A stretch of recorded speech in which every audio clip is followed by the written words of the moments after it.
friends, welcome to today's video. Thank you all for tuning in. I'm always excited knowing that someone somewhere is watching my videos. Thank you for subscribing, for commenting, for liking and sharing numerous number of my videos. In today's video, I thought of doing a living room slash dining area cleanup. This is just what I do every other day, at least, tidying up my living room area and just putting things away where they're supposed to be.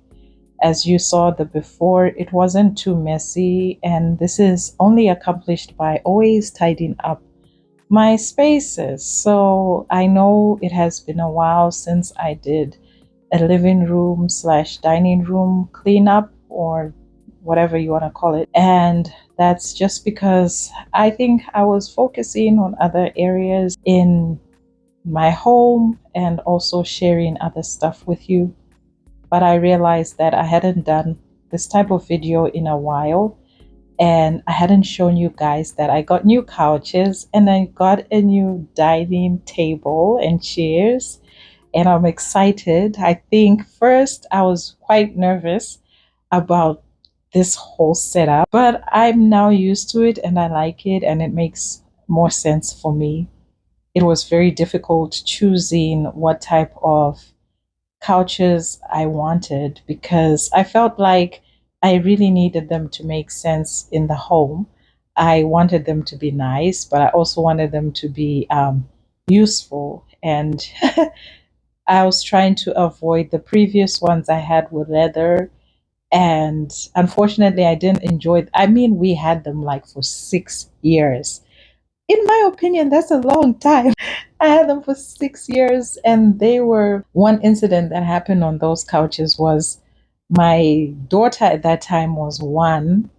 I don't know why and how she got a hold of a pencil. It was a pen and just wrote on that couch.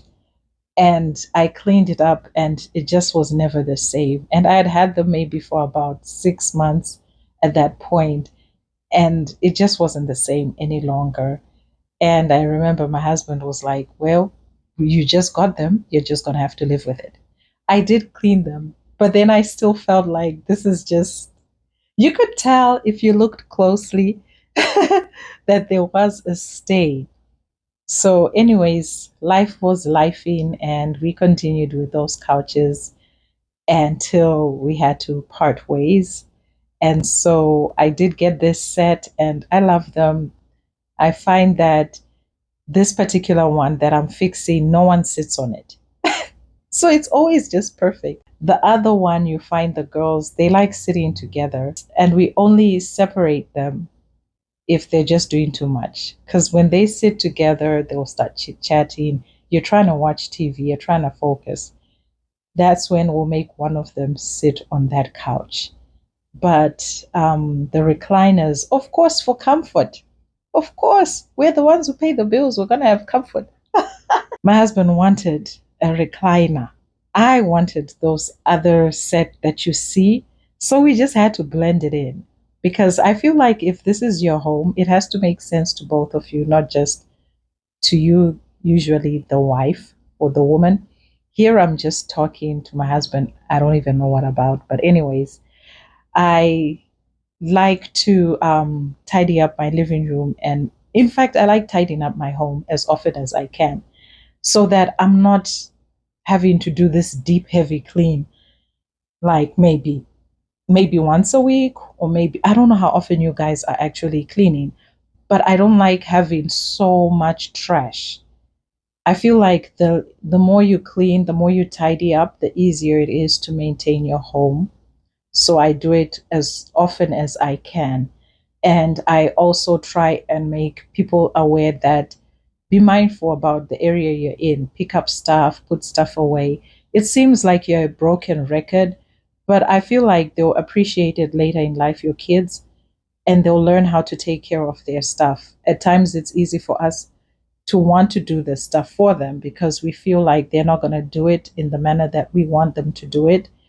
But it's our duty to train them. The Bible encourages us to train them. And so I would encourage you as well to train your kids. You know what they can manage and what they can understand.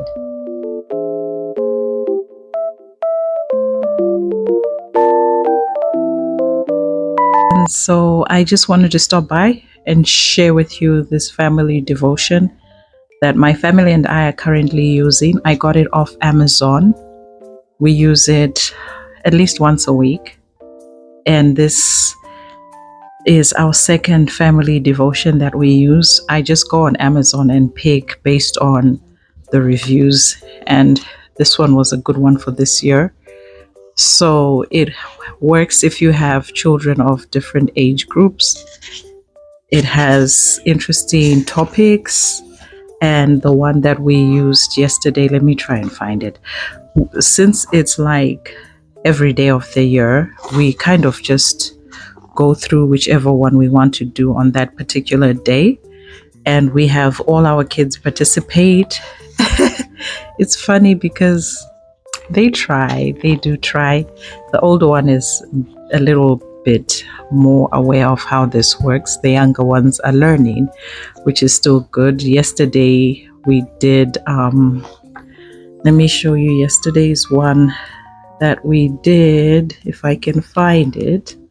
So sometimes we'll actually go by the actual date, but it just depends on what the person leading feels like sharing. So this is what we were talking about yesterday, and we always kind of have questions that apply to our family, still in line with the topic that we are discussing, and you can get random answers that are so funny. Yesterday I asked them which room in the house do they like, and which room, and okay, and that particular room they chose, what changes would they make to the room.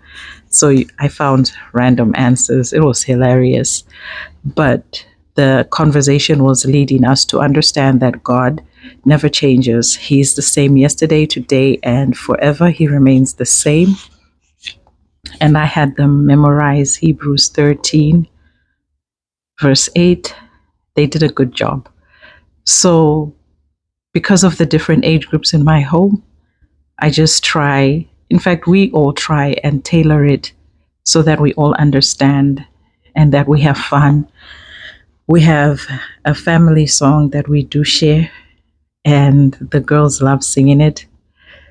It's the same song, but it's fun. We do sometimes add different songs, but particularly before we start this, they like calling it family meeting. It's actually just a devotional, but I don't know. For some reason, they feel better saying family meeting.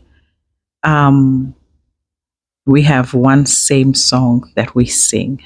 So I just wanted to share that with you to encourage you to enter into a time of devotion if you haven't yet done that with your family. And it will help you have conversations around various topics and be able to, as parents, instill values in your children, Christ-like values that they will not forget and be able to emulate as they grow older. As you can see, I have not moved around any furniture because why? I say that I only try and do that deep type of cleaning maybe once or twice a month. And every other time I'm just doing a run through, just in case, guests come. And not only that, I like my place to be tidy and clean. And so one thing I found with having glass furniture is you can't really stop people from touching. Why they'll be touching, I don't know. But you can't stop them from touching because sometimes you're not even there when someone is touching the table. So you kind of also have to clean. And the moment you tidy up your rug, organize and arrange your cushions and clean your furniture, like if it's a glass, it's easier for the house to look clean and tidy versus you just leaving things laying around. It will also frustrate you and stress you out. And you have to train yourself as the lady of the home to always tidy up your area so that it's easier for you to train the people who you live with. instead of you just getting frustrated, wondering why no one is coming on board when it comes to taking care of the home. And I love to use these they're not diffusers, whatever you call them. It does make a difference. I stopped using plug-ins because I felt they were too harsh. So I use essential oils, and they've been a game changer. I love them so, so much. And when you walk by, you smell. I think I'm forgetting what these things are called. But anyway, at this point, I've remembered as you're watching what they're called. But they really are a game changer. And I love the scent of this. Just for the furniture, sometimes I get one from Walmart, which finished. And so I just had to use the one I use in my bedroom. And it makes a difference. I found that the plug-ins were just not economical for me. And I don't know how you feel about that, but you may want to look into changing up how you make your house smell. So, one thing I also did to make things easier for me was to remove my dining room area rug. I love my rug. I felt like it made the dining area cozy, but guys, it was ridiculous. I had to keep on cleaning or asking someone to vacuum because if they sat, and you can see on this table, I have that blue couch or bench. I don't know what you want to call it. So I do have the other two dining chairs for this table, and I bought them separate. In fact, the chairs, someone bought them for me, and then the table came on its own.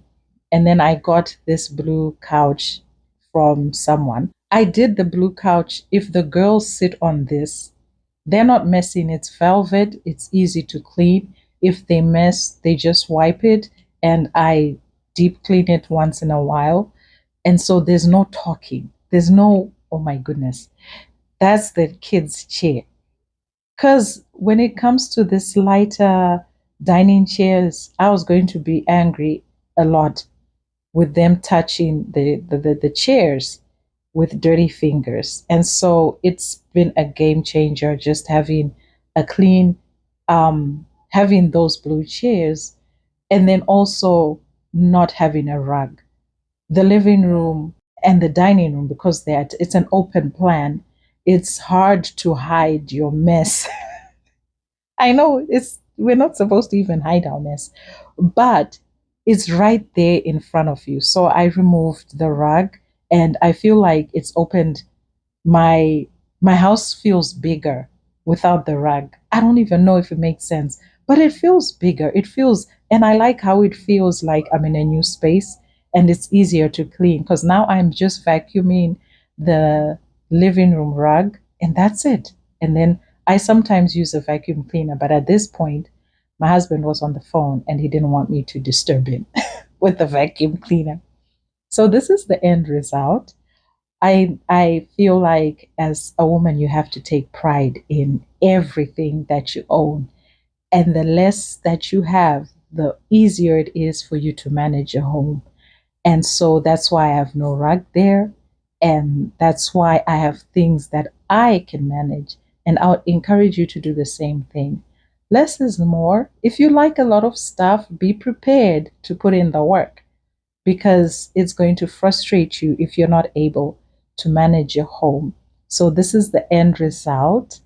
It really is just the quick clean that I do every other day, not every day, because sometimes there's no need.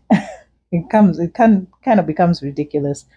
But every other day I do this, and it smells so amazing. I enjoy then sitting in the living room and watching something on TV. I know it's looking so inviting. It's beautiful. I feel this is home. This is me. I love my home. I thank God for it and I maintain it. I teach my children to maintain their spaces as a form of worship and appreciation to God for everything that He has given us. No matter how much you have, you always need to be thankful in the way you take care of what you do have. And I find that in me going into the journey of having less, it's so refreshing. it feels as if a weight has been removed off my shoulders. I'm able to love and fall in love with everything that I do have, and I'm able to maintain everything that I have. Versus the times that I just used to like collecting stuff. Yes, I used to do that. But now I feel like maybe I've grown into who I am and what I want to see. And so I would encourage you to do the same. Continue to like, guys, always comment, subscribe if you haven't, so that the channel can grow and other ladies may join us and be inspired to take care of their homes. Remain blessed.